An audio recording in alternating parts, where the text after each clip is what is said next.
In three, two.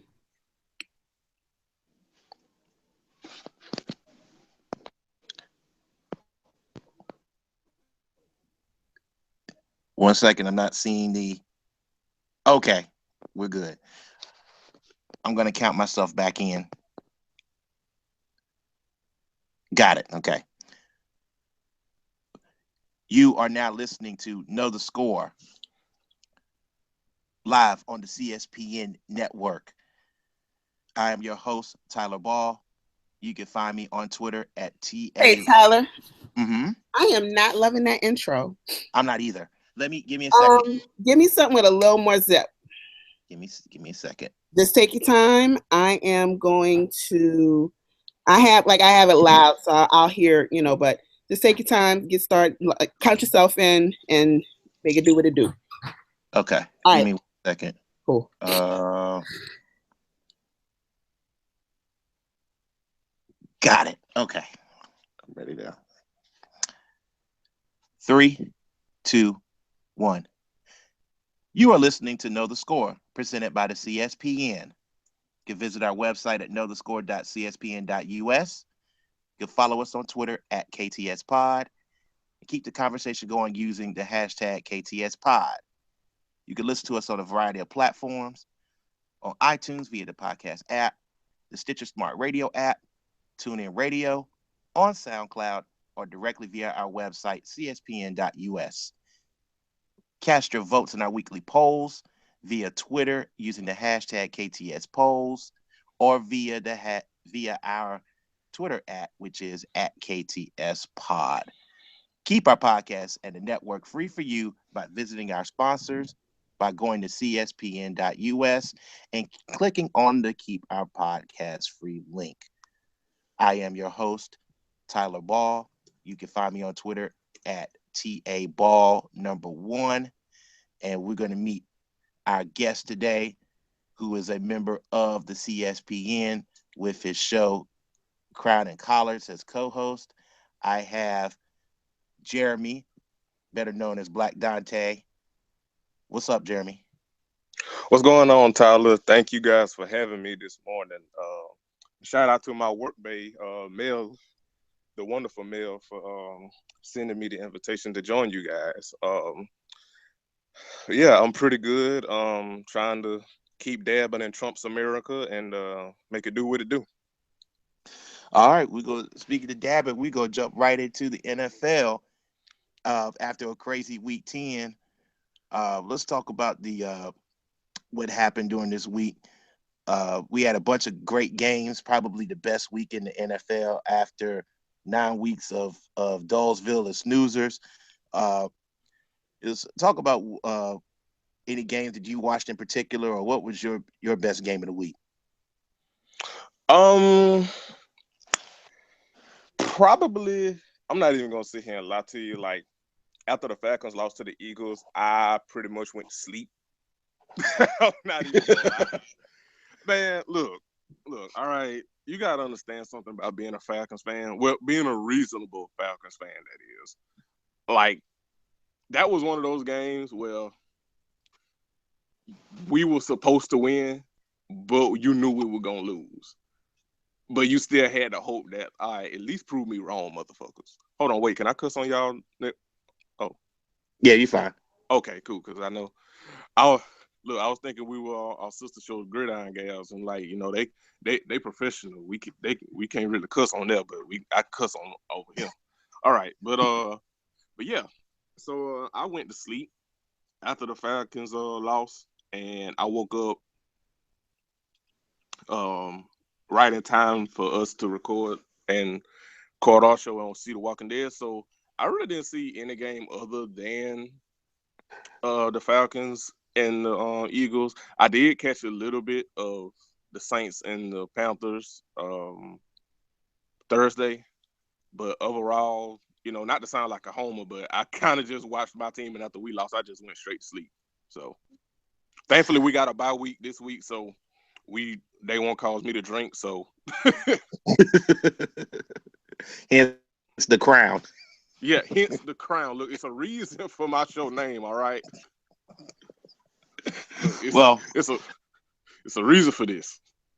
I can tell you, I'm trying to keep my expectations on even keel as a long time, and I could almost say I won't say suffering, but a long time Cowboys fan.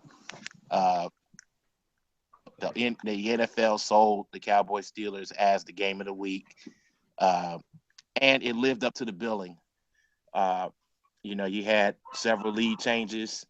The last one being the Cowboys probably getting a little bit too much time from the Steelers, and Ezekiel Elliott taking off on the 32-yard touchdown run to win, as the Steelers left at least 4 points on the board by trying to go for two every time.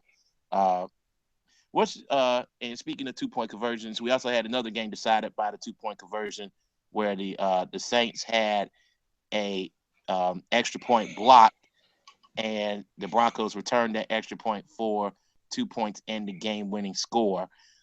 Talk about how that 2-point rule has kind of changed strategy in the NFL. What do you think about the 2-point rule, Jeremy? I think the 2-point rule is made like coaches, because we've seen more coaches. I think in this year, and I could be wrong on this, but I think we've seen two coaches go for two more than we ever have, and we've also had more blocked field goals than I think and blocked extra points than we've seen in recent memory. I think that rule done made coaches like become like Thor. Like they think they could just they think they could get everything. They kind of like they like Liam Neeson and Taken. They just think they just think they could get everything, and like they have a particular set of skills that allow me to inquire that we need to go for this 2-point conversion on every opportunity. It's like it don't work like that all the time. Like that. Speaking of my team, Dan Quinn, it was like, was it this week or last week where we had a missed PAT and a failed 2-point conversion? So it's like, I think coaches in a 3-point game that you ended up luckily winning. Right. Even though we looked up winning, but still, the point being, that's not something you just need to like. It's a time and place. A great philosopher once said, "It's funny to me too." It's crazy to me too. So I think with this new rule, coaches just think they are like the Hulk and they can just turn up whenever, and that can fuck around and cost your team. And yeah, that's kind of what happened to the Saints. I was like, I know our producer, I know our producer in my work bay Mill. She was like, that's the most. I think I saw her tweet. That was the most Saintsiest thing she had ever seen. Yeah, definitely pure Saints. My thing on the 2-point conversion is that it's a great rule when you couple it with the extended distance for the extra point. Right. I think that once, and bringing it up, Mike Tomlin was one of the first coaches to say, "Hey, I feel like my offense can go get me those points better than taking chances, especially kicking at where we are at Heinz Field, where the winds can change at 80 point." I think that unfortunately, when you mess up and go for two with that first conversion attempt, you end up having to chase points the whole game. And unfortunately for the Steelers, unfortunately for the Cowboy fans like myself, they ended up chasing points, and the Cowboys played great defense on 3 of those 4 conversions. They just had an unlucky play where you had 2 guys in the same place and one just got in the way of the other. So even still, you put your best goal line. It's one of your best goal line plays versus having to put a kicker out there. And now you got that rule where you can leap over the center as long as you don't touch them. We're finding out that people are putting their best athletes on the extra point try to right. to try to leap over that center and block the kick. So you got to put a nigga. You got to put a nigga that can jump like LeBron James out there to do it. pretty You know much. damn well, like imagine like fucking Matt Ryan or fucking shit. What's the Phillip Rivers trying to do that shit, man? That'd be like Tiago Splitter. Remember when LeBron blocked Tiago Splitter? That was Still. One of the greatest blocks of all time because it was a dunk. Right. It's as close as you could get to a dunk, and LeBron literally blocked with his offhand. It was brilliant. It was one of the greatest because LeBron didn't have to do nothing because Tiago didn't even get up off the ground. But anyway, we'll talk about the NBA later. Type of jump power you need. Yep. It's going to be it's a very interesting situation. You also look at where a 2-point conversion did kind of figure into the play. Seahawks. If that wasn't the most ironic. Exactly. Whoo, boy. That was the football calls. Because you know God petty. Petty. God petty. God got jokes. And the great thing is Pete Carroll. Here we go with Thor again. Pete Carroll goes for 2 to go up by 9 to end the game right there. I actually, people like, what is he thinking? Instead of kicking the extra point to go up 8, he goes for 2 and tries to go up 2 scores, which is the Patriots. So I kind of understand him doing that. Right. That's a team that where you got the knife going in the stomach, you got to get it all the way in. With the Patriots, you gotta immediately. With the Patriots, you gotta treat it like the Hunger Games. Yeah, absolutely. You don't leave anything to chance with them. So right. I actually do agree with Pete and the call to try to end the game. Essentially, 2 scores with under 2 minutes. You know what? This sums it up perfectly because my co-host always says this, and it should sum up that play and Pete Carroll in a nutshell. You've never seen Pete Carroll and George W. Bush, the son, in the same place ever. Think about Bush's presidency. Think about Pete Carroll. There you go. Yep. The goofy expressions, the way out in left field slogans, and somehow the Seahawks love the guy. Mm-hmm. And George Bush was the lovable goofball. Yeah. Yeah. He could push the button, but you know what it is, Pete? I think that when you look at Pete Carroll and how he rallies that team, and now they actually have, I actually think that win is even bigger than the Cowboys beating the Steelers, because we know that the Patriots are the most legit team in the NFL, and to beat them the way they did by just basically punching them in the mouth and being physical. I mean, heck, Eric Thomas punctured Gronk's lung. Right. On a hit. Now I did see Gronk's that on the highlights. miss next week. Yeah. Gronk is actually going to miss the game this week for that. So just being physical, and that's going back to the Seattle of 3 seasons ago. So I personally think that they're the best team in the NFC over my Cowboys. I think that would be a heck of an NFC Championship game, but I think the Patriots are going to be staring at who's waiting in the end. Do you think anything different? Do you see any other team that could make a run possibly? Well, a couple of things. One, Pete Carroll always looks like he's surprised somebody slapped him in the face with a wet towel. That's number one. Number two, I really look. The AFC is the Patriots to lose. Like, I really don't see any. I know there was some talk about the Steelers, but the Steelers are about as unstable as Keisha Cole's music. So don't count on the Steelers. In the NFC, honestly, I would go with the Seahawks, but for me, the Seahawks will go as far as their defense takes them. I don't. I think Russ is healthy. I think keyword on think.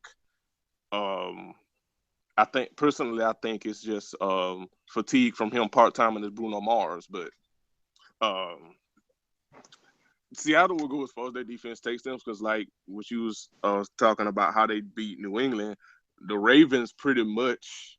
As great as New England is, the Ravens pretty much did lay the blueprint on how to beat them. It's just be physical and basically out quarterback Tom Brady on your defense, and you got a chance. So, and I think Seattle probably has the best defense of anybody in the NFC. But, and I hate to say this because Tyler, I love you, but I hate most of your fan base. I gotta. It might be the Cowboys' year, bro. It just might be y'all year. It's just I trust them more than I trust the Seahawks, and that should be saying something.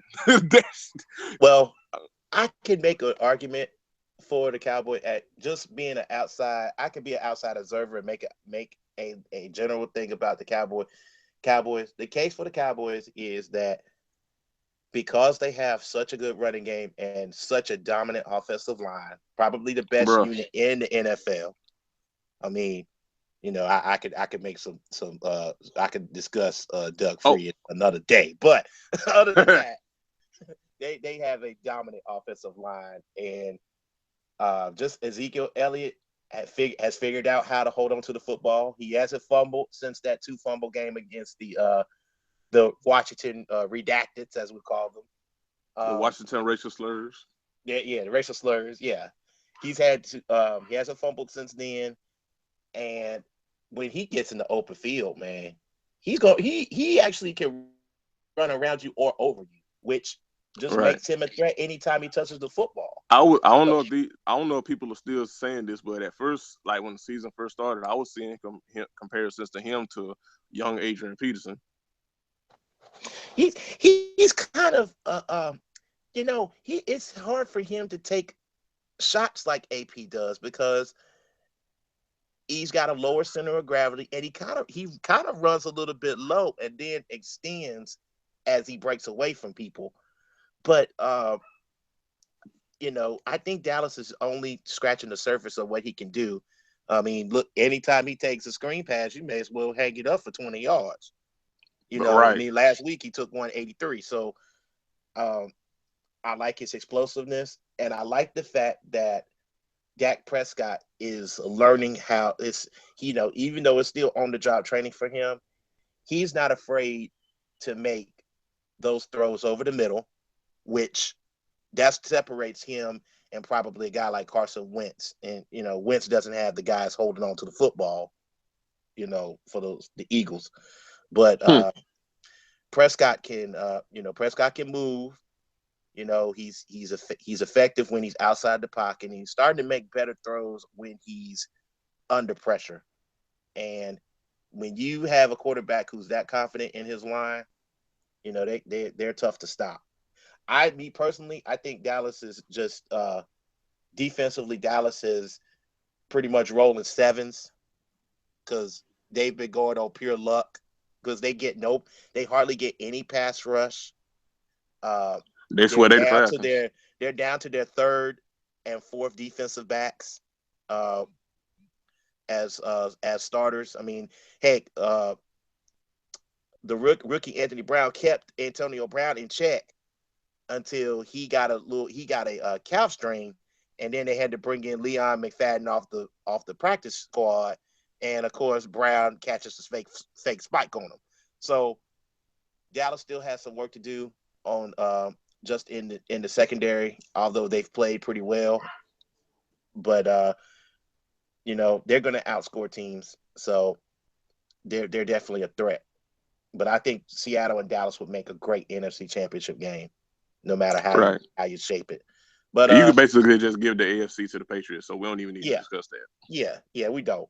I mean, you look at their competition, and you see flaws with every team. We don't trust the Raiders. The Chiefs have Alex Smith, and The Broncos have Simeon, even though they do get their defense all the way back by next week when Talib comes back. But they got Tracy, they got Simeon, and they can't run the football.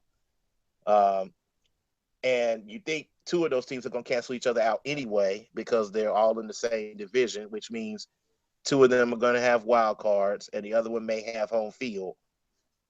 Patriots can knock off any one of those teams anyway. So that's pretty much that pretty much sums up the AFC. I mean, Yeah, I don't think anybody has enough balance to beat the Patriots. right.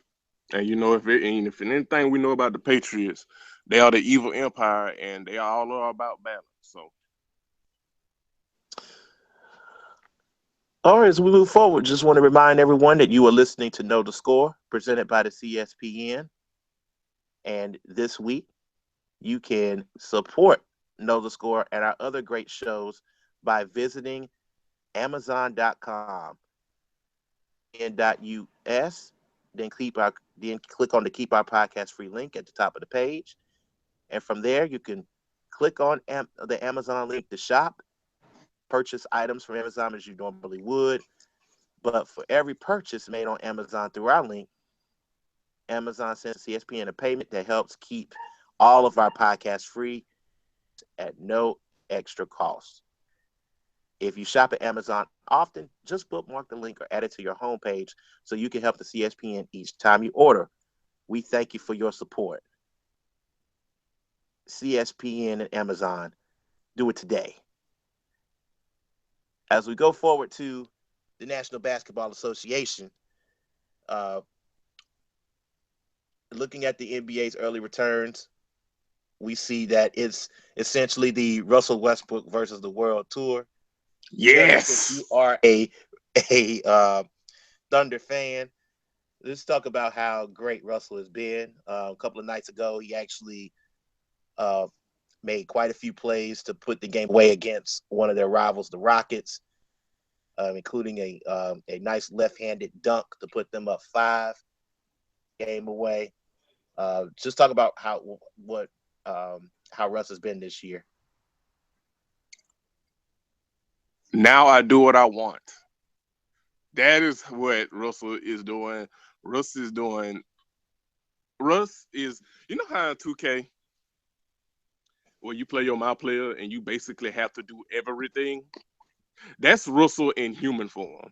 Russ got to do every damn thing, and he is loving it, and I'm loving it, and I'm enjoying it and basking in it. It was very funny seeing people, because when they played the Warriors, it was very funny seeing people have all of the jokes about Russ, but were some of the main people applauding Russ for having damn near a triple double every single night. It was just funny. I saw y'all. I ain't saying nothing. Now I didn't, but I saw y'all. But yeah, it's just it's the Russell Westbrook tour, and it's Russell Westbrook's world, and we just living in it. I think,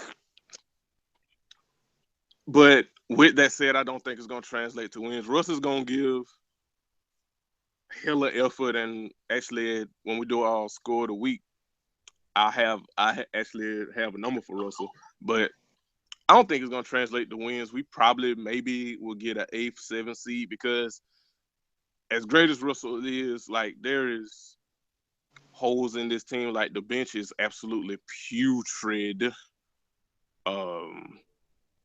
Roberson. Anyway, Defensive purposes. And hell, sometimes not even that hell. I don't think Victor Oladipo. When they made that trade, I asked people that were way smarter than me that knew basketball about Victor Oladipo, because he was in fucking Orlando. Like, nobody's paid attention to Orlando since Dwight Howard took them to the finals, like, and left. So it's like nobody's paid attention to Orlando. So I'm not gonna say he's trash, but I am saying that he's not looking good. That's about as nice as I can put it. So yeah, it's just I'm pretty much chalking this season up to a wash, and like I said, we'll probably get a 7th or 8th seed, and probably will lose in the first round. I'm just enjoying the Russell Westbrook show, and my hope is that I have to look at our cap and I have to look at our contracts and see if it's anything that can move around the shit, and then look at the free agent class. Maybe somebody can come and it'll be, they can have a duo again with a star or a superstar, maybe not a superstar, but at least a star caliber player. I don't know who, but maybe. But yeah, it's gonna be Russell Westbrook. The Thunder are basically Russell Westbrook's my player team on 2K. That's that's pretty much it. We talk about Russ and his teammates just being Trash. the Westbrooks are trash. But Trash. I was trying to be ironically, political and nice. They are trash. The only person that's worth a damn really is Steven Adams. Other than that, trash. yeah, we saw what Serge Ibaka did to them. And hit the game winner on them also this week, which was So damn disrespectful. it really was. Serge did that. You know what it was? Serge was mad because him and Kerry Hilson split, so he had to take it out on the court. That's what it was. Yeah, that's yep, absolutely. She actually came out with a statement and everything, and meanwhile, Twitter blew up for other reasons. Right. Right. Always shout out to the ladies, of course. Right. They were like, "Girl, you left that," but he might be a fuckboy. So just because you blessed down there, that don't mean you blessed in the other head that matters. So hey. Yeah, and one of the key ones is staying loyal, apparently. Right. Right. Right. So we look at the other fortunately the Thunder aren't the only team in the league, of course. We gotta look at some other great players, particularly Russell Westbrook came up against, and that would be James Harden, who got pretty much a gift when Mike D'Antoni decided to coach the Rockets, which means James can do whatever he wants, literally, and more talent around him as far as shooters. I mean, it's much different passing to Josh Smith. It is passing to Ryan Anderson, and a little bit of an upgrade from Corey Brewer. So there's serious talk of not only Harden averaging a triple-double, but actually leading the league in scoring and assists and becoming the first guy to do that since Tiny Archibald. Anything of Harden, is he a guy that you wouldn't mind, watching play, or, everybody talks about his lack of defense, but the guy's a great player. So what's your take on James? All right, I'm gonna go ahead and try, and I'm gonna try to be as unbiased as I can, because it's been fuck James Harden ever since he disappeared in the finals against the Heat when it was still Russell, Durant, Ibaka, and him on the Thunder. So it's been fuck that nigga ever since. But because we're giving a professional sports show, I will recant my pity for momentarily. D'Antoni is the best thing that ever happened to James Harden. Well, the second best thing. The best thing for James Harden would be for him to get his damn teeth fixed. That's number one. But number two, the best thing that could have happened to him is Mike D'Antoni, because, as you pointed out, James Harden damn near can't spell defense, but offensively, he has a gift that I don't think we've seen in quite some time. And especially with the way the league is kind of geared, like the NFL, kind of geared towards offense. And you have a coach that prioritizes offense over everything. I really believe Mike D'Antoni wakes up every morning and says offense. I really believe that. I believe it helps him get out of bed. But yeah, with James Harden being the endo point guard and being able to do everything and anything, like, the Rockets gonna put up some numbers, and like you said, they got shooters. You know, it's the difference between passing to niggas like us out there, as opposed to like you said, Ryan Anderson and all those other guys. Like they got shooters, so it's gonna be interesting. I still like he's probably gonna have a good bid for MVP. Honestly, I don't see it because you still gotta play some defense. I personally see either LeBron or Russell winning it. Probably more geared to Russell because he's gonna have to do everything. But James gonna have a legitimate case. He probably gonna average at least that boy might fuck around and have an average like 29 points and like 13 assists with all the shooters they got. So it's gonna be interesting, but I don't, as far as like winning, the Rockets ain't winning no damn championship anytime soon. It'll just be interesting, you know, when the game slows down in the playoffs and Harden has to do everything. They probably be a first round exit, but it'll be fun, no less. You know, and that's the thing. You know, you got two of these great players, both looking at less than, which means in first round exits, you mean less than 5 seeds, possibly. And that just tells you the strength of the Western Conference. Portland has gotten better. Right. Dame Lillard and CJ McCollum are balling. You have CJ McCollum finally living up to the hype, because it was a minute I was like, because I know some people saying they had the best backcourt in the NBA, and I was like,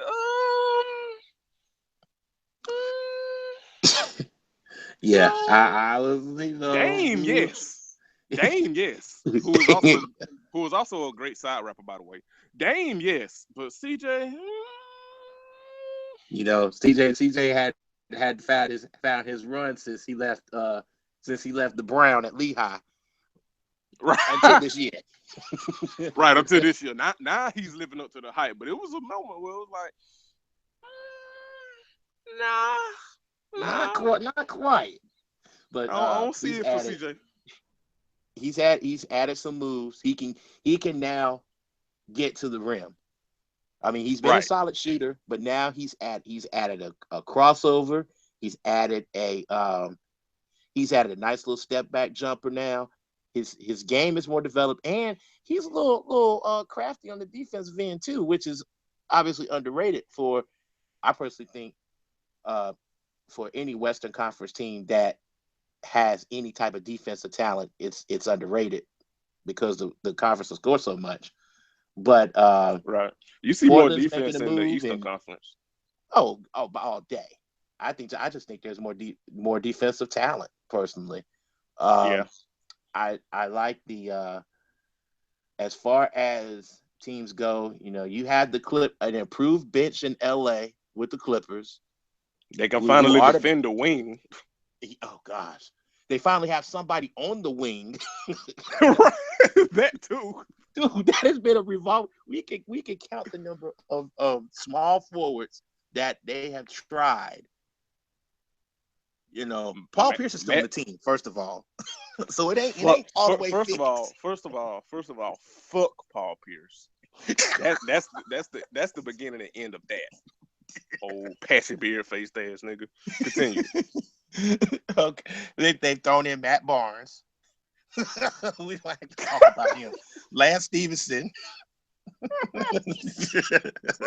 Hold on, wait. Pause. Because you know I don't pay that much attention to the Clippers. They had a 2 trying to play the wing? What? Yes. Doc was desperate.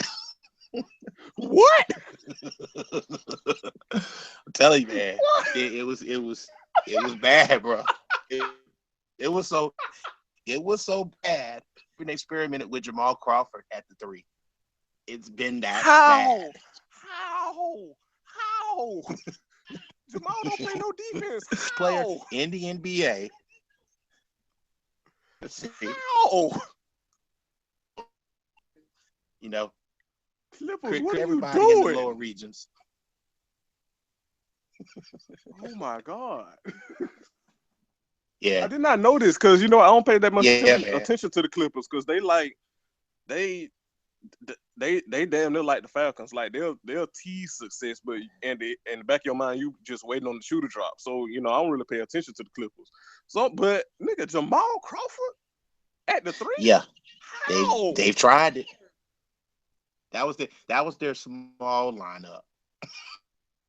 Okay, all right, all right. But Okay. but they righted the ship. Jamal is coming back to being, as usual, one of the best bench players in the league. Yeah, They've forever kind a bench of player. figured it. They figured some things out.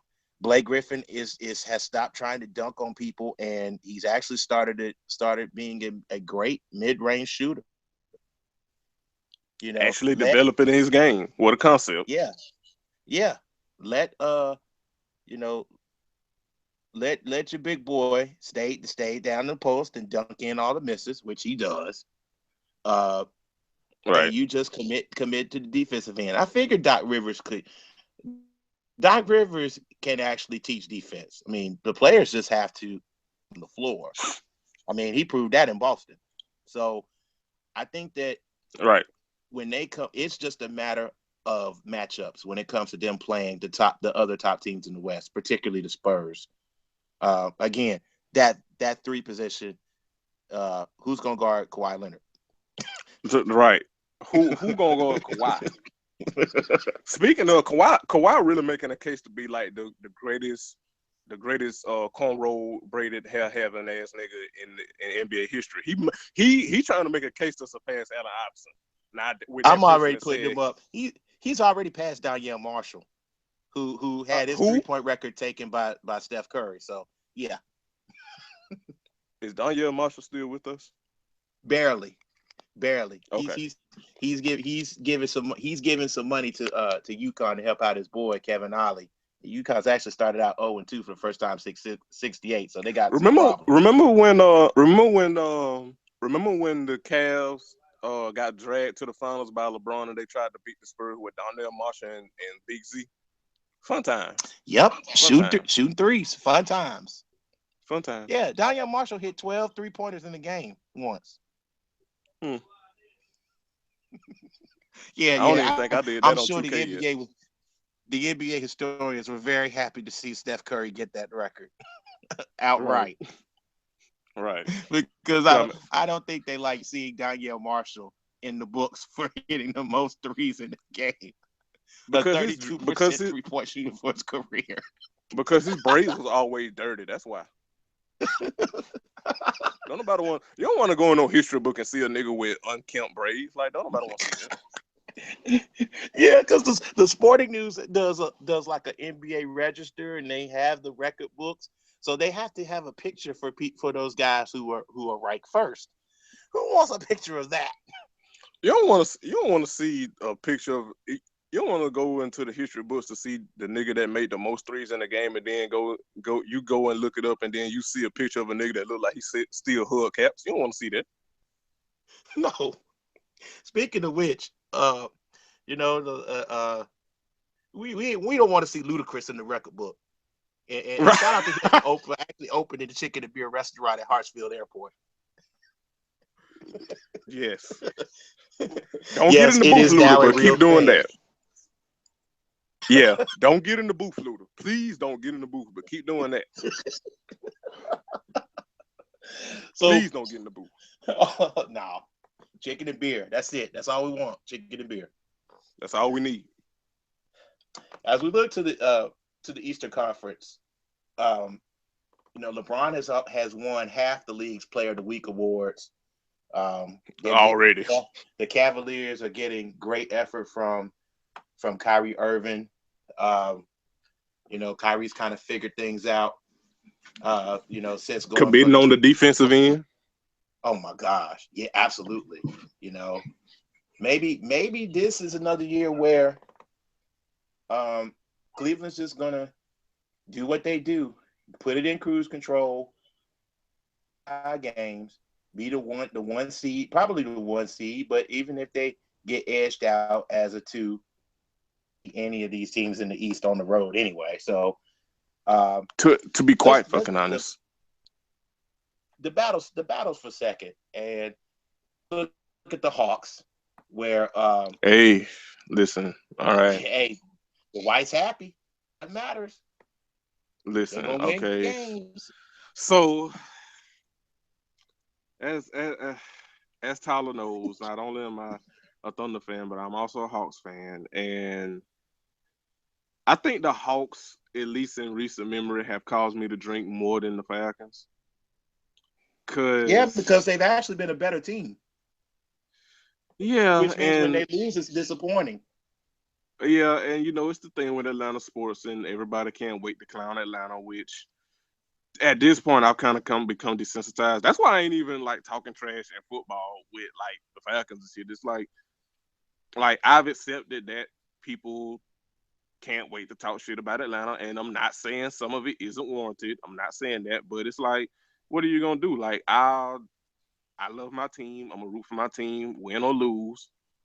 Fuck you if you don't like it, and I'm gonna keep it moving. Like I don't really have the temerity anymore to like go back and forth, because it's like, for why? Like if you listen to the show, like me and Dan don't even go back and forth about the Saints and Falcons, because it's like, for why? Like we all trash, so it's like what's the point? But far as Atlanta goes, I was never here for the Dwight Howard signing. I'm just keeping that a book. Like for me, I don't see what he does bring that will make a difference against the Cavs. Because yeah, he pretty much, because let's keep it a book. Tristan Thompson made both Al Horford and Paul Millsap, more so Al Horford, look like the little brother and just out rebounded every damn body. I think Dwight can out rebound Tristan, but who gonna stop LeBron? Who gonna stop? We have the point guard version of old J.R. Smith as our point guard. Who gonna stop Kyrie? Who gonna close out on all those shooters? Kyle is. I don't see how Kyle keeps doing this, where it's like he gets faster as he gets older. Maybe it's that white privilege, maybe. But who gonna stop all them shooters? They have LeBron. Like, it's really a battle in the Eastern Conference for second, and I do think the Hawks are a better team than everybody else other than the Cavs. But we still gonna get beat in the conference finals by them, and it probably won't be a sweep like it has been the last 2 years, and it probably won't be in embarrassing fashion. But it's basically everybody fighting for the right to get beat by the Cavs in the Eastern Conference Finals. So it's like, I mean, hey, if you're a fan of any other team in the East, I'm sorry to break it to you. I'm sorry to be pessimistic. I'm sorry to basically tell you your team ain't shit, but your team ain't shit. Ain't none of us shit, and ain't none of us gonna beat the Cavs. So I mean, we basically just here so we don't get fined. Hey, there's a point where you mentioned the point guards, and I'm still trying to figure out this midseason trade. Not midseason, but off-season trade that happened, where the Hawks 3-team deal, Hawks, Utah, and Indiana. In Indiana, when they sent Jeff Teague. Jeff Teague went to the Pacers. Teague went to the Pacers. George Hill went to Utah, and the Hawks got the pick. So I'm still trying to figure out who got the better of that trade. Hill has already been Player of the Week. He's balling in Utah, which surprisingly, Utah. I can answer that for you, because who would have thought that Utah would be a fun and exciting team?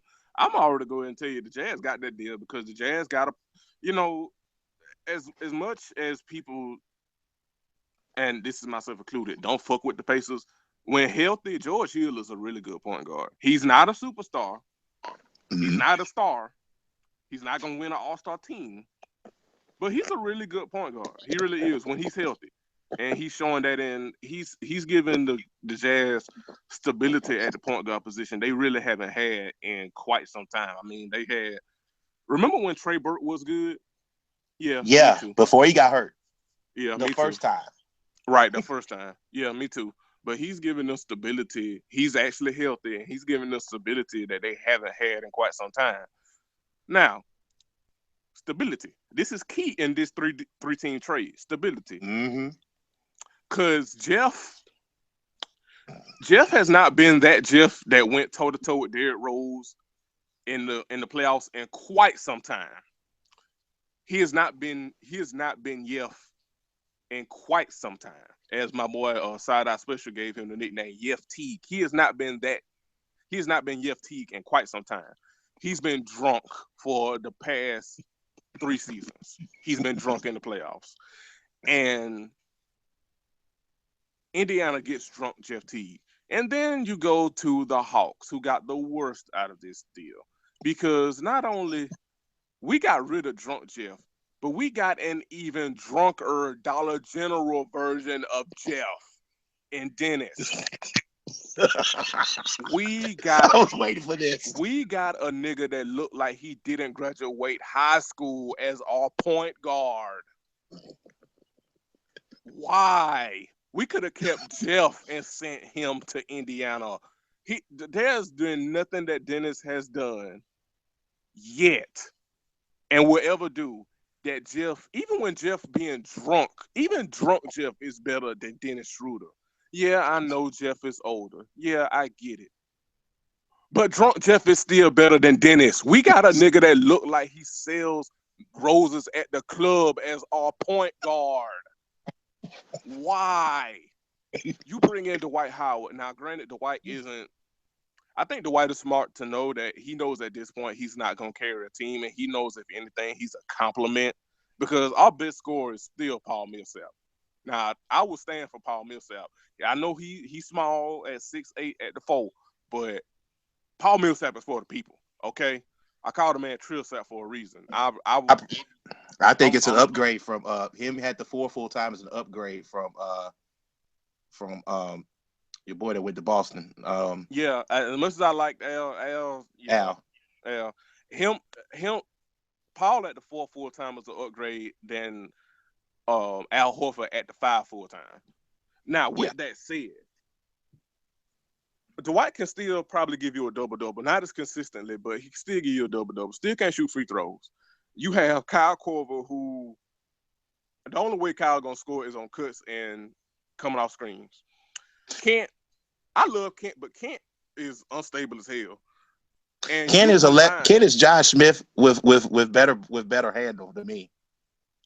He's Josh Smith, but with better handles and a better shot. Because unlike Josh, Ken ain't no knockdown shooter, but he can shoot. Josh can shoot. So right. Ken's a great defender too. Yeah, actually, Ken is a great defender. He's gonna be the reason why y'all stay in games, because he can guard the 3. Yeah, and even though he ain't but 6'5", with those long arms and that quickness, he can guard the 3. And Kent got fight in him. That's why I love Kent. Yep. He unstable, but I love Kent. That Kent got fire in him. But with all that said, you have a nigga as your point guard that looks like he steals change out of old folks' cars at Denny's. Why?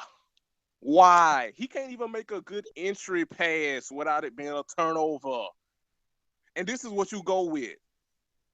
You got a nigga named Schroeder as your point guard. That alone should disqualify Atlanta from competing with the Cavs in the Eastern Conference Finals. That alone. You got a nigga named Schroeder as your point guard. I trade that nigga on 2K every single time.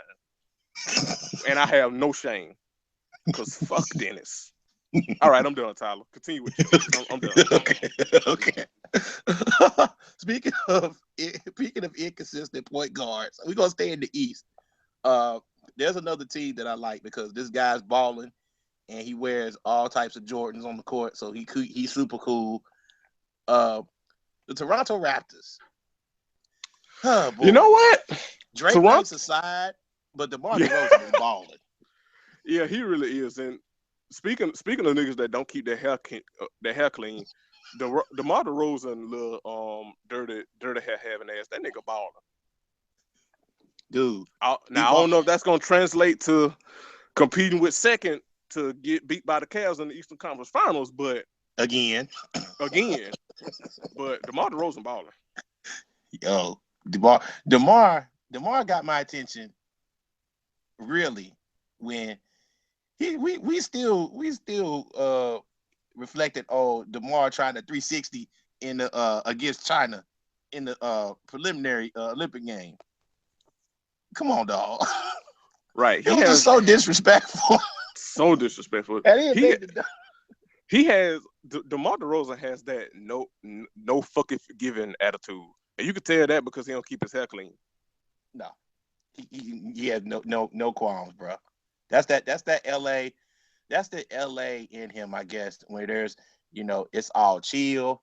You just do what you want, just as long as you show up to work and do a good job. You can wear or do what you want. And we can't forget his Jordan collection is sick.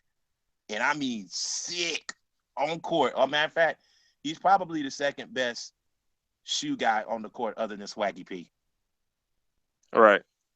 So Swaggy P dropped Swaggy P dropped 35 in the Jordan. I mean in the wheat LeBrons.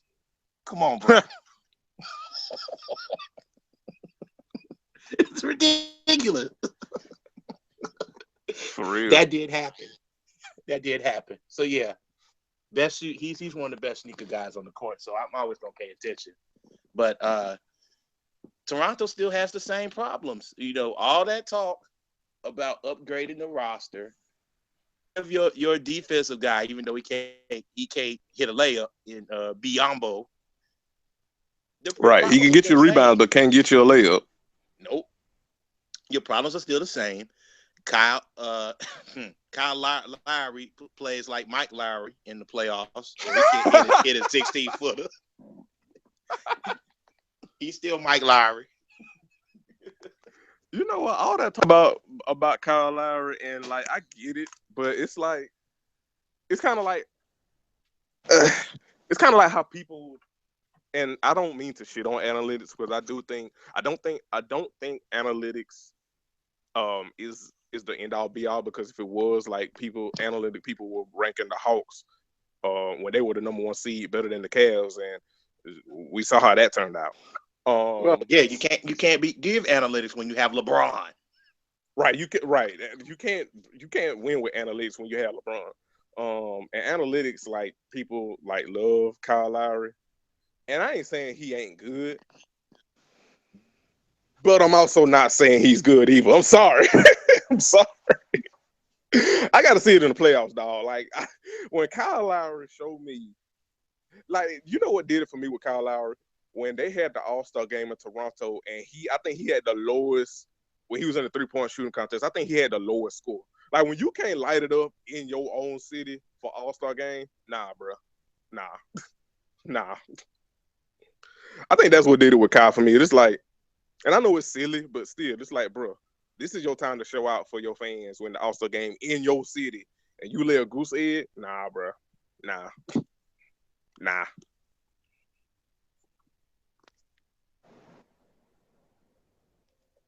Man, Trapper Karaoke was a bigger hit than Toronto than Kyle Lowry at the All-Star weekend. All right, and we're moving on.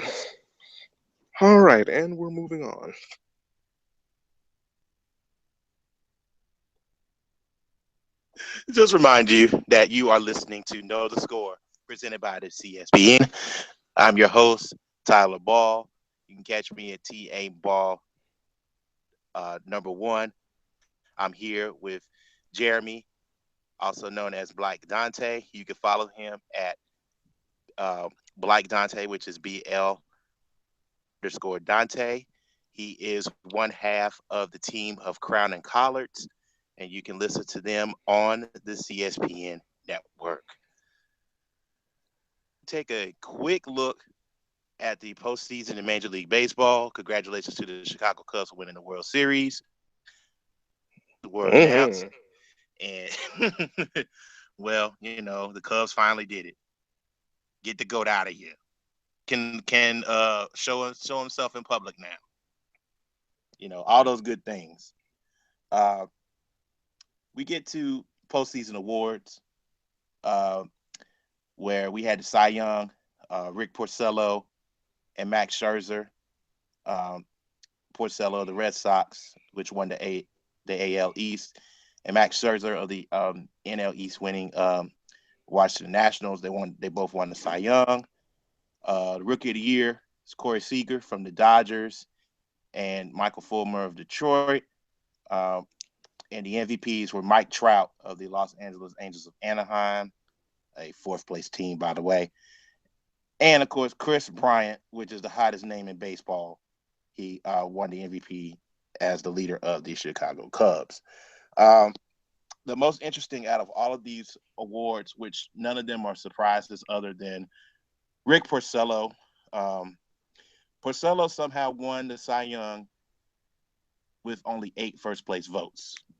Out Corey Kluber of the Indians and of the Detroit Tigers.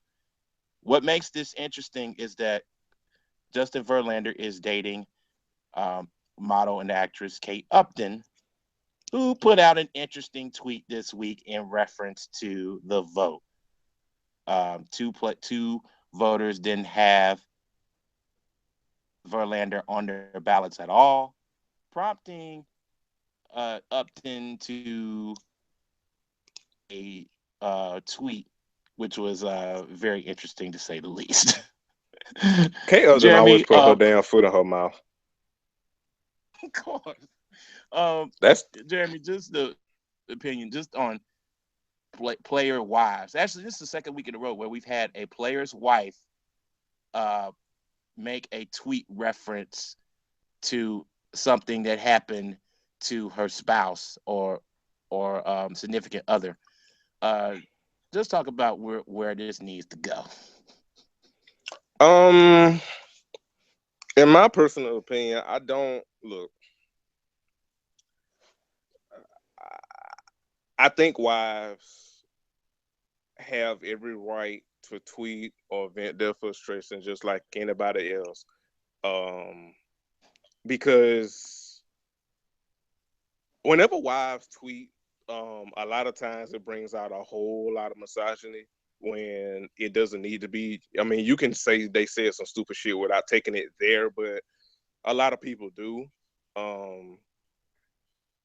For me, it's just, if anything, it's time and place, and it's how you do it. Cause this ain't the first time Kate Upton done stuck her foot in her mouth about something. When Colin Kaepernick,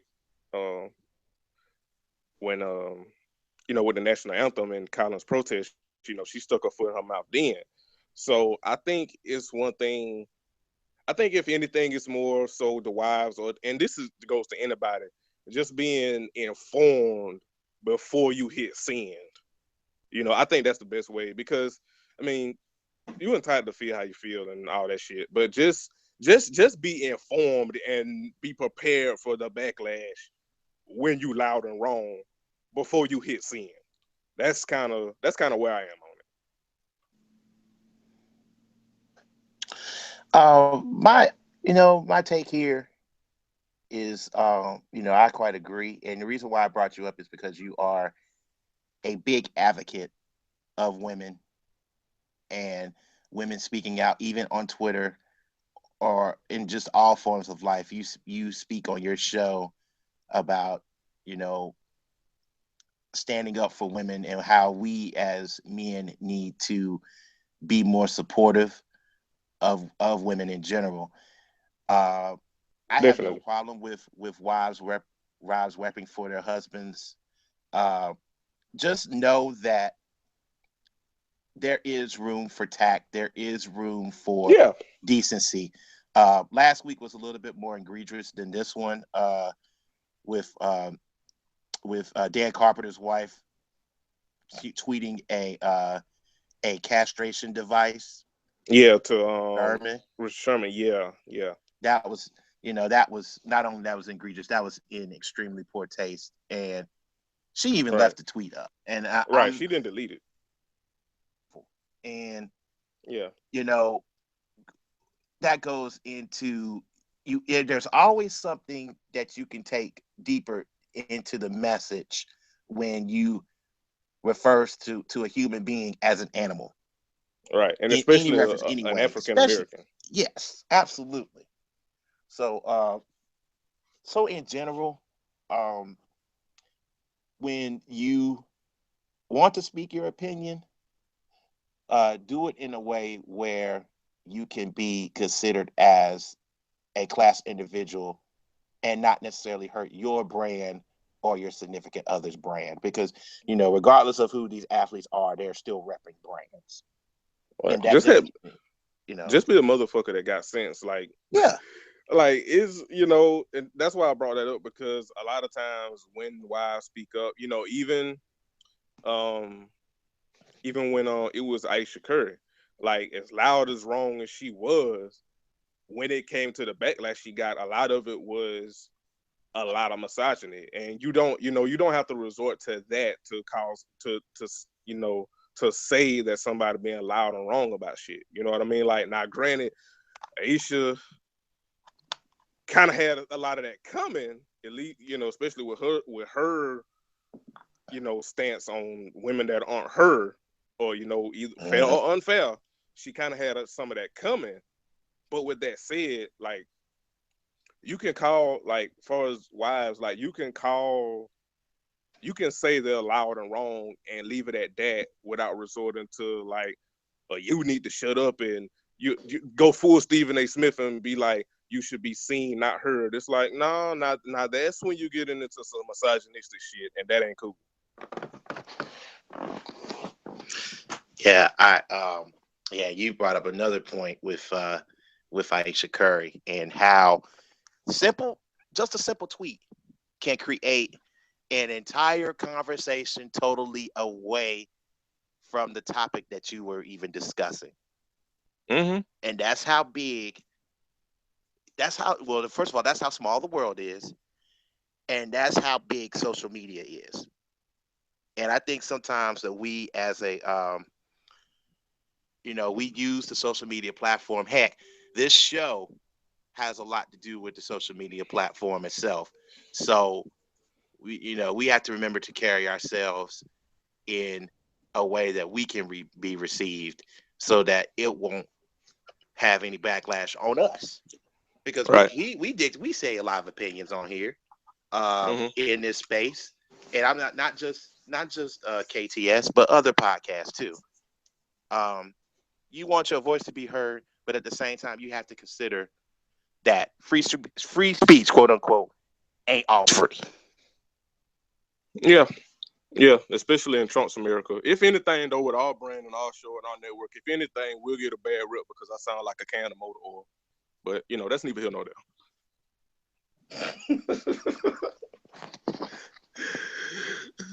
Just remind you all that you are listening to Know the Score here on the CSPN, and we move forward into our polls, where you get to decide what has gone on in the world of sports. First of all, we're going to review our results from last week's polls. Just remember that you can answer our polls via our hashtag KTS polls, or you can just simply follow our account at KTS Pod, and we will retweet and tweet the polls every week after the show. This show will air on Sundays. As we look forward into the week, we've got some very interesting plays of the week. We've got some folks who can ride the pine, and dark horse of the week. So, first of all, we're going to start the play of the week. Last week's winner with 80% of the vote went to Golden Tate, being Golden Tate, where he juked, stiff arm, and bowled over 3 Vikings. 2 of them are probably going to be all pros, by the way, en route to the game-winning TD in overtime. And that's just Golden Tate just being Golden Tate. being an extra in the Usher video. Yep. And you know what? I was all for it. Cause yes. Absolutely. The play of the week, Jeremy, what you got?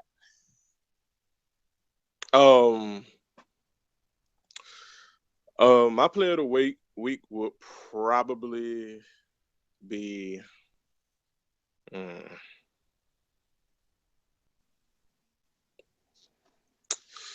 My play of the week will probably be. Okay, so can my play of the week be a performance and not a particular play? We can make that. We can actually go in.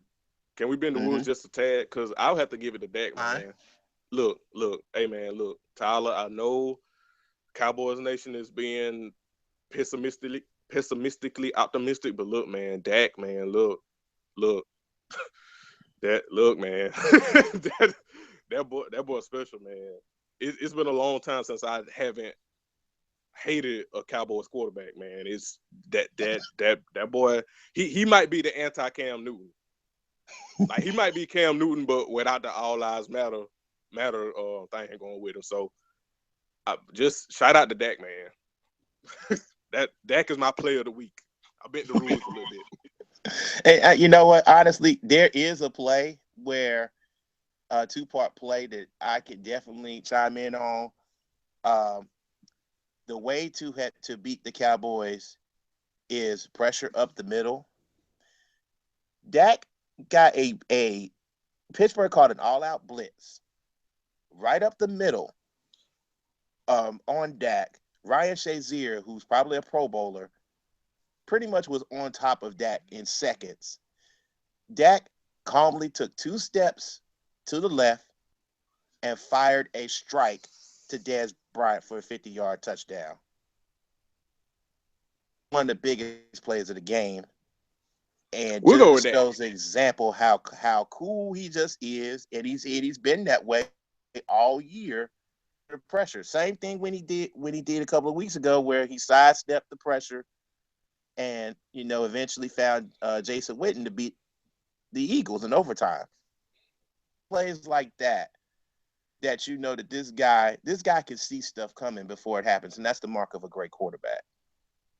The potential is there, and it's there. Each week he keeps improving. He keeps making plays where, how does he? You wondering like, how does he do that? How does he see this guy? Anytime he's hitting passes over the middle, finding Cole Beasley, who is always open. Right. Jason Witten, who all of a sudden had a resurrection this year when we thought he was all done. All of a sudden, Jason Witten ain't running like a white man no more. Right. Running over people, stiff arming folk to death. Actually, Drew probably the biggest play of the game when he drew that 15-yard face mask on Pittsburgh because they couldn't bring him down. So, I mean, Dak has just brought this team to an extended level of play that we just no way any Dallas fan was expecting him to be this good this fast. I mean, heck, Jerry actually said that Jerry Jones actually said he was going to do anything to trade up to get Trevor Siemian. And look how that's turning out. Exactly. So yeah, that's actually a great choice for play of the week. My play, I'm going to college basketball for my play of the week. Okay. There's a kid at UCLA, one of the top freshman point guards in the country. Name's Lonzo Ball, who is single-handedly bringing light skins back. Lonzo took a 2-on-1 alley-oop in his first game. The alley-oop was a little high, went up, got it, cuffed it back, finished the dunk, stood on 2 feet, and glared at the guy that was caught in the middle of the 2-on-1. That's some Allen Iverson type shit. Yeah, it really was. It was just a great play. I mean, he had to go up at least 40 inches to get up and get this alley-oop. And if that's going to be the type of play we're going to see in college basketball from these freshmen, look out. College basketball might be back. Yeah, man. After last year, one of the best college basketball games ever played in the national championship game. Hey man, you got some folks looking forward to this season. It's gonna be a lot of one and done. Even though there's gonna be a lot of one and dones, it's still gonna be some great basketball being played, and I'm looking forward to it. Our next topic is going to be Ride the Pine, and that Ride the Pine goes to the person who's done the most to hurt his or her standing in the sports world and needs to have a seat. I'm going to start out with Ride the Pine, and just for today, I'm going to give it to Ohio State. Ohio State played North Carolina Central in basketball. NCCU has a mascot called the Eagles. Very, very, very solid logo. And mind you, this is even more egregious because as a college sports media representative, we are required to send every opponent we play a color copy of our logo for purposes just as this one. Ohio State has the opposing team's logo on their digitized on their scoreboard. Well, this particular game they played last week against Central, they had the South Carolina Gamecocks logo to represent North Carolina Central. Come on, buddy. And they got it right in their media guide, which is hilarious. How do you have it right in your publication but wrong on the scoreboard? Come on, dog. Dog, somebody got to get a pink slip or some shit. Come on, man. Just unreal. But that's definitely my Ride the Pine. Ohio State media relations. Yeah, definitely. I mean, that's a school that has 17 media representatives in that one department to North Carolina Central's 2. Come on, bro. Come on, buddy. All right, I'll leave the floor to you for your Ride the Pine. All right, so my Ride the Pine, and I'm going to talk about it on our show, Crown of College. Check us out, new episodes every Tuesday. I'm not going to take up the whole show on this show because it ain't my show, but I'm going to give my Ride the Pine to Screaming A. Smith, because he went on First Take, which I don't know why anybody still watches First Take, to be perfectly honest. You'll find a better show on the Undisputed. I mean the Undisputed. I don't know what I was thinking. But anyway, I'm giving Screaming Nate Smith the Ride the Pine, and he needs to have a seat. He always needs to have a seat. But he this week after the election ranted on First Take on Colin Kaepernick, who had been told everybody that he wasn't going to vote, which is his choice. Been told everybody this, but because of the results of the election and the Orange Cheeto being some people's president, Stephen A. decided that Colin Kaepernick was to blame and that Colin Kaepernick is a hypocrite because he didn't vote and called and said it's everything that Colin's been doing, and it said with his protest and with speaking about social injustice and police brutality, that all of it is mute, and Stephen A. needs to shut the fuck up. To be honest, a lot of people, because he ain't the only one that thinks like this, needs to shut the hell up. Look, most of us took our asses and voted and came home and not did a goddamn thing. Meanwhile, Colin, while he did not vote, has done great work in his community. He's actually doing the things that most of white America, when he came with his protest, said, well, he's just doing this. He's not doing anything in the community.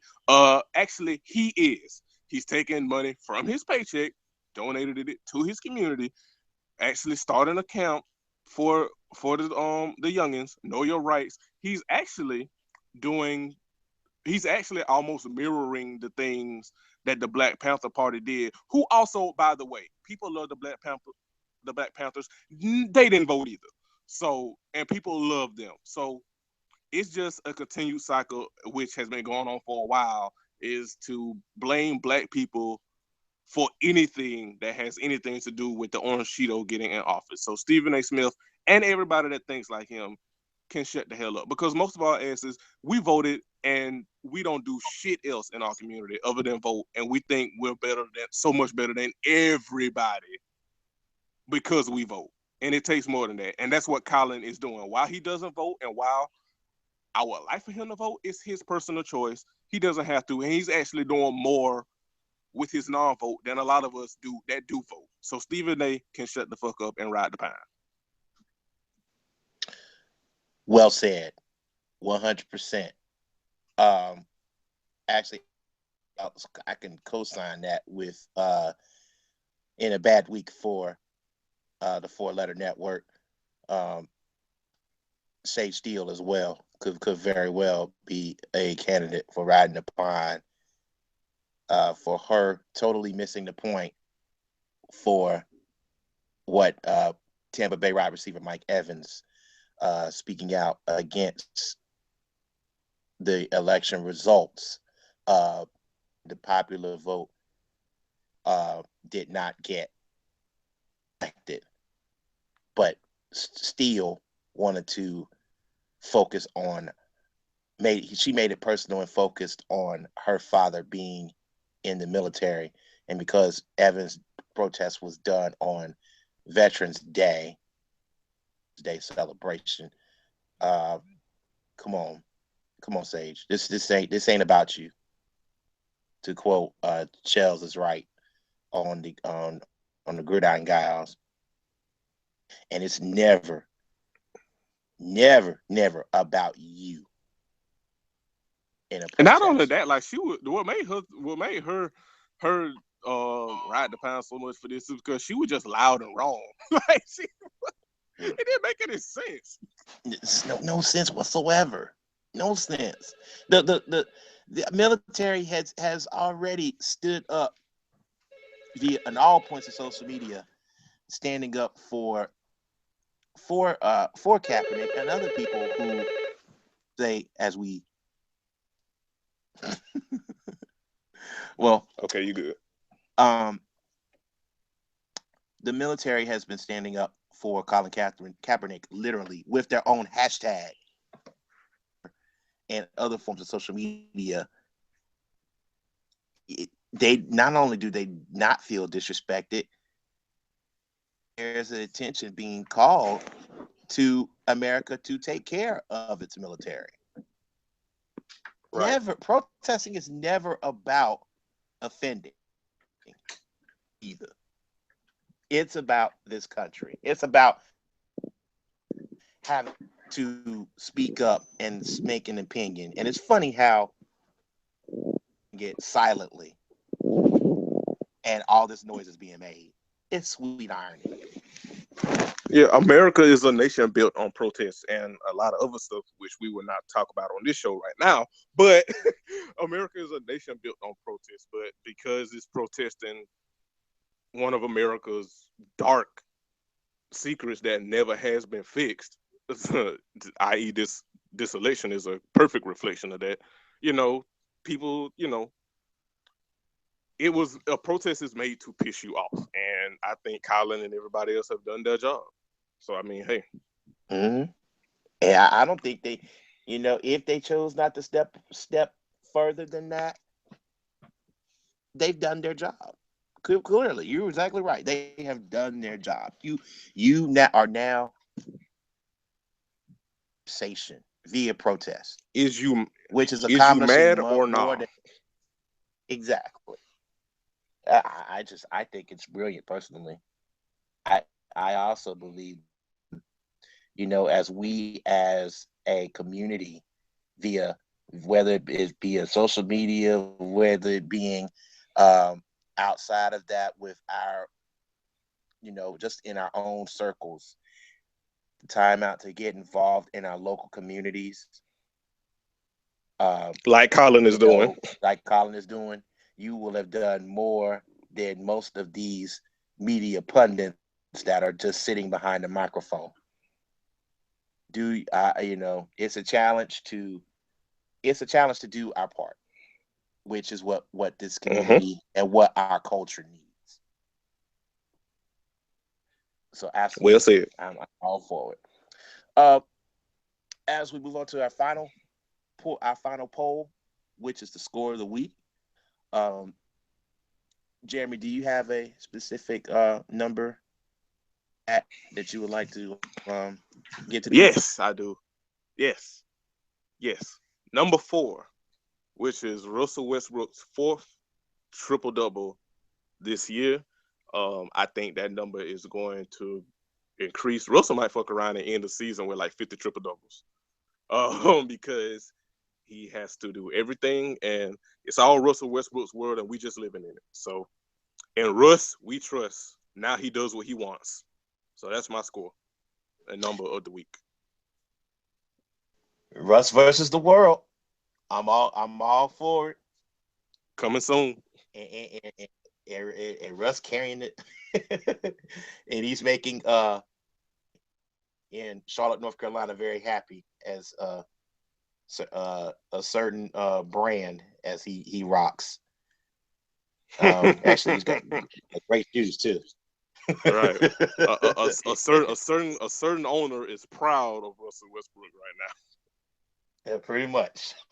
even made an appearance at Oklahoma City for him, which was Right. pretty funny too. Right. Taking a nice little pot shot at certain players who have left Oklahoma City. Right.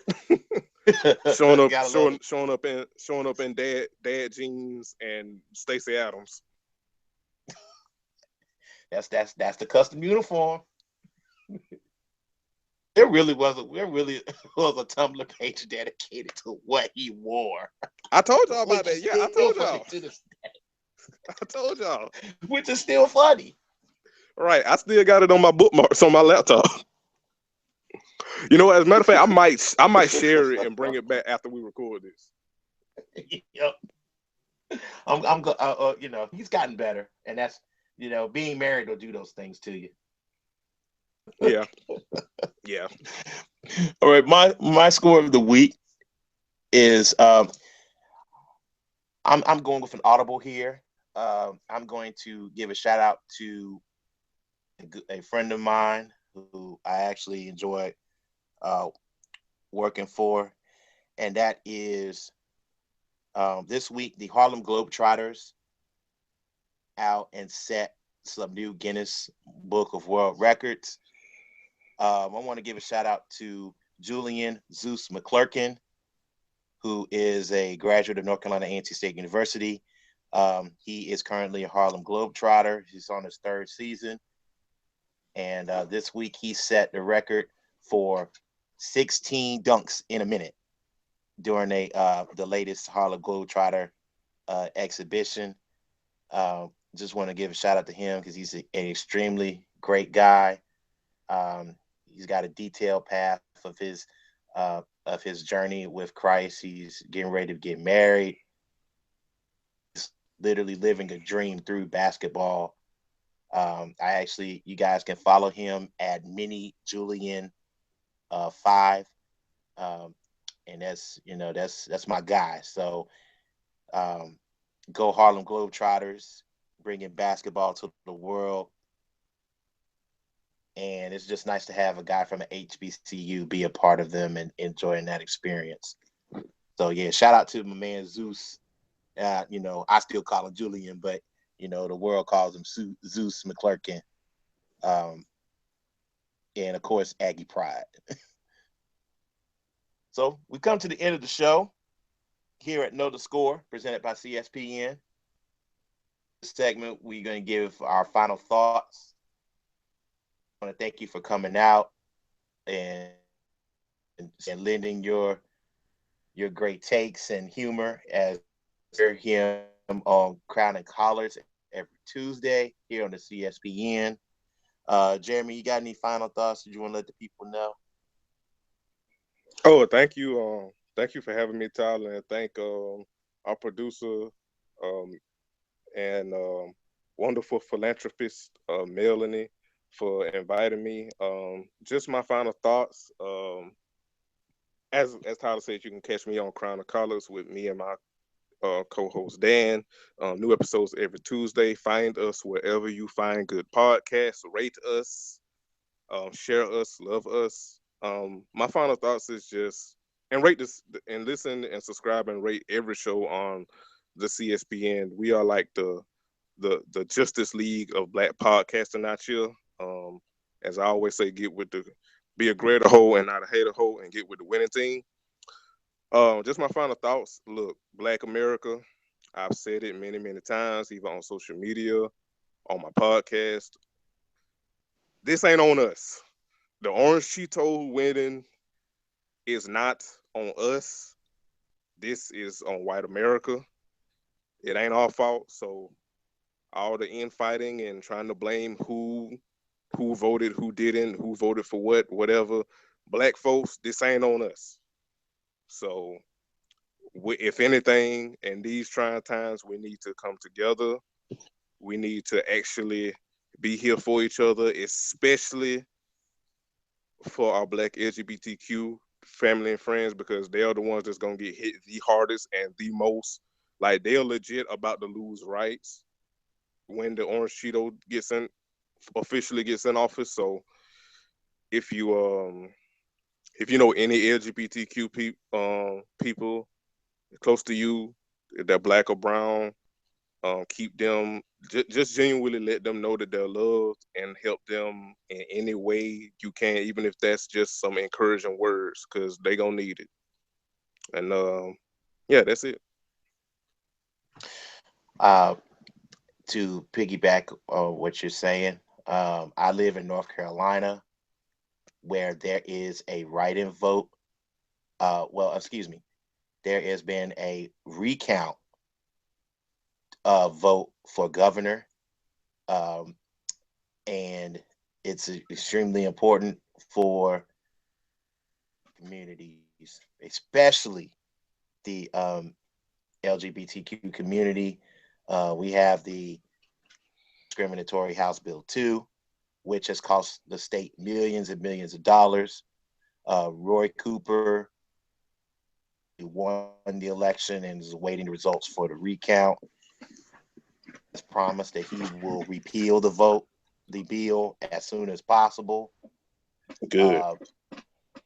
That is, that he's, that is one of his stances, and that's one of his most important stances in the state. We've been seen as a progressive state, and HB2 was a major step back for so many reasons. Well, I think one of the biggest reasons is because y'all didn't vote for it. Like, Obama just made it. Right. Repeal HB2 was invented to repeal a law that was done in Charlotte, and to actually extend the bill to allow companies to get away with discriminating TQ community and discourage lawsuits and countersuits at home. It's being known. It will be known forever as the bathroom bill, but it was so much more than it caused. And a lot of people are going to talk about the money. Concerts canceled, tournaments leaving the state, just other facilities that are not going to be built here because of the bill. A lot of that we won't get back, but it would be a major step forward if Roy Cooper is able to emerge victorious in the recount, which I believe he will. My final thought of today's show is the NFL has a lot of work to do as far as getting its community in football. And the problem is that, bottom line, the games are just not good. The fact that we had to wait until week 10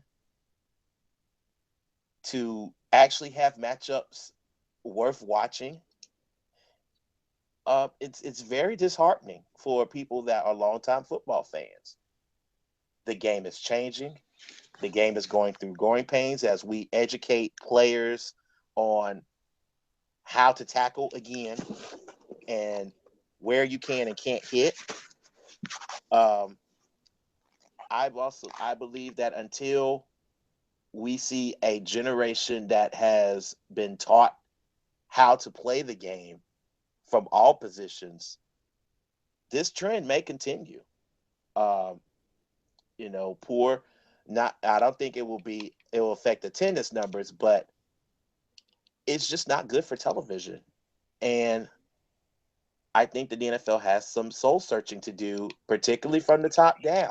Hey guys, At the top, I mean Roger. hey, Tyler. I think I missed all of that.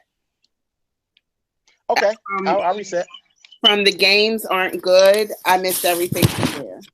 Okay, I'm gonna fully reset the tape. No problem. Okay, no problem. Thank you. No problem. Okay. 3.